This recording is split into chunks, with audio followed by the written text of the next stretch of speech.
ఒక్కసారి కొమ్మూరి గోల్డ్ కి కాల్ చేయండి. తాకట్లో ఉన్న మీ బంగారాన్ని విడిపించి మార్కెట్ ప్రైస్ కి వాళ్ళు కొనుక్కుని మిగతా డబ్బులు మీకు ఇచ్చేస్తారు. అమరావతిలో అత్యాధునిక సదుపాయాలతో ప్రజాప్రతినిధుల కోసం నిర్మించిన నివాస సముదాయం పూర్తిగా సిద్ధమైంది.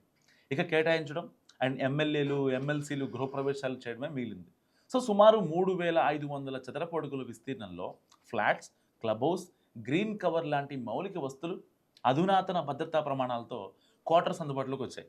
సో ఈ నెల 24న సీఎం చంద్రబాబు చేతుల మీదుగా తాళాల అప్పగింత కార్యక్రమానికి ముహూర్తం ఖరారైంది. సో అర్హత ఉన్న ప్రజాప్రతినిధులకు నిబంధనల ప్రకారం కేటాయింపులు జరపడానికి సాధారణ పరిపాలనా శాఖ కసరత్తు చేస్తుంది. సో ఇందుకు సంబంధించి ప్రభుత్వం వైపు నుంచి కూటమి ప్రజాప్రతినిధులకు ఇప్పటికే సమాచారం అంది.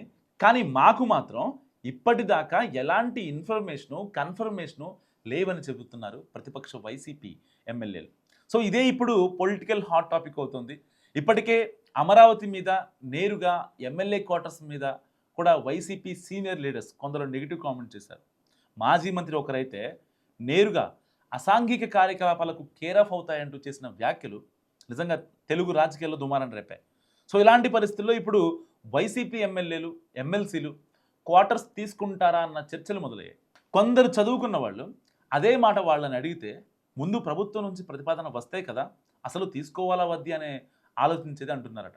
సో పార్టీ అధినేత జగన్తో చర్చించిన తర్వాతే మేము తుది నిర్ణయం తీసుకుంటామని కొందరు అంటున్నారు. అయితే ఈ మొత్తం వ్యవహారంలో మరో ఆసక్తికరమైన కోణం ఉంది. మేము ఎక్కడా అమరావతిని నేరుగా వ్యతిరేకించలేదు, ఆ పేరుతో జరుగుతున్న అవినీతికి మాత్రమే వ్యతిరేకమని వైసీపీ లీడర్స్ చాలా తెలివిగా సమాధానం చెప్తున్నారు. అమరావతి ప్రాంతంలో నిర్మాణాలు జరగడంపై అభ్యంతరాలు లేవని, అందులో జరిగే అవినీతి అక్రమాలపై తమ పోరాటమని చెబుతోంది విపక్షం అసెంబ్లీకి రాకుండానే. సో దీని ఆధారంగానే సరికొత్త డిస్కషన్స్ స్టార్ట్ అయ్యాయి. మరి ఇప్పుడు ప్రభుత్వ నిబంధనల ప్రకారం వైసీపీ ఎమ్మెల్యేలకు ఎమ్మెల్సీలకు ఇల్లు కేటాయిస్తే అది ప్రభుత్వ ప్రాజెక్టు కాబట్టి వద్దనే పరిస్థితి ఉంటుందా, లేక ఇది ప్రజాప్రతినిధులకు కల్పిస్తున్న అధికారిక వసతి సదుపాయం కాబట్టి తీసుకుంటారా అంటూ రకరకాల అనాలిసిస్ నడుస్తున్నాయి. సో ఏపీ రాజకీయ వర్గాల్లో ఇదే సమయంలో మరో ఆసక్తికరమైన చర్చ ఏంటంటే క్వార్టర్స్ తీసుకున్న ఎమ్మెల్యేలు ఎమ్మెల్సీలకు ఇప్పటి వరకు వస్తున్న దాదాపు 50,000 రూపాయల హెచ్ఆర్ఏకు కోత పడుతుంది. అండ్ ఆ విషయంలో కూడా వ్యతిరేకత వ్యక్తమవుతున్నట్టు కూడా తెలుస్తుంది. అసెంబ్లీకి వైసీపీ ఎమ్మెల్యేల హాజరు అంశం ఇక్కడున్న ఇంకో యాంగిల్. సో ఆ పార్టీ ఎమ్మెల్సీలు మండలి సమావేశాలకు హాజరవుతున్నారు, కానీ ఎమ్మెల్యేలు మాత్రం సభకు దూరంగా ఉంటున్నారు.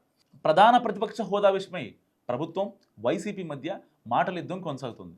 సభకు హాజరవ్వకుండా జీతాలు ఇతర ప్రయోజనాలు ఎలా పొందుతారంటూ అధికార పక్షం ప్రశ్నిస్తోంది.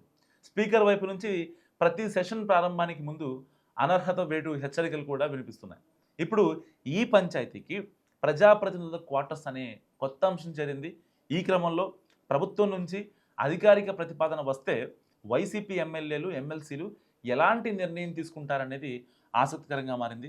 ఒకవేళ క్వార్టర్స్కు ఓకే చెబితే వాళ్ళు నివాసం ఉన్నా లేకున్నా అమరావతిలో ప్రభుత్వం కల్పించిన అధికారిక వస్తువులను వైసీపీ సభ్యులు అంగీకరించినట్టే అవుతుంది.